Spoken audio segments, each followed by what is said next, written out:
Hello hi नमस्कार welcome back to my mini blog. तो आज आम बस रे बसी कुआड़े बाहरीचु चलतु देखा। आम बाहरी जाइलु कोलकाता को आज जेहेतु दुर्गा पूजाटा कोलकाता रे बहुत स्पेशल तो आमे माने एंजॉय करने को जाऊलु। जाऊ जाऊ बाटर देखिलु गोटे खूब सुंदर मंदिर टे बोध यहाँ कौन माँ को मंदिर होता। आम बस रु न ओह्लैक सीधा मारिगलु। बस स्टैंड रे रहीकि गोटे बालेश्वर ढाबारे रही जो सब यात्री मैंने ओह्लै किसी खाଇବା पीवा करथिले आ मामा भाई को डिस्कशन चलथिला। वर्षा पाग को मामा ऑर्डर देथिले गोटे गरम गरम चा आउ भाई रो मोर तो कुरकुरी केक्स ऊपर चली थिला। मामा एंजॉय करथुले चा आउ आमे एंजॉय करथुलु पाग को। एंट्री करू करू कोलकाता रे देखि पारथिबे केते सुंदर सुंदर साज साज सब हेइची दुर्गा पूजा पई।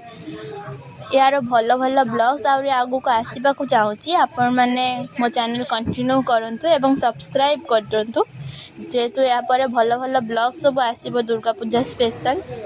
एतिक रे आमे आसी पहुंची जाइथिलु कोलकाता रे आ सेठी ठिया कि समय अपेक्षा करिथिलु बाबा को आसीबा को। देखु देखु आसी गले मध्य बाबा बैग सब नहीं कि बाहरले टैक्सी को। कोलकाता रे सुंदर दृश्य सकाळर आपण मान तो देखि पारुथिबे।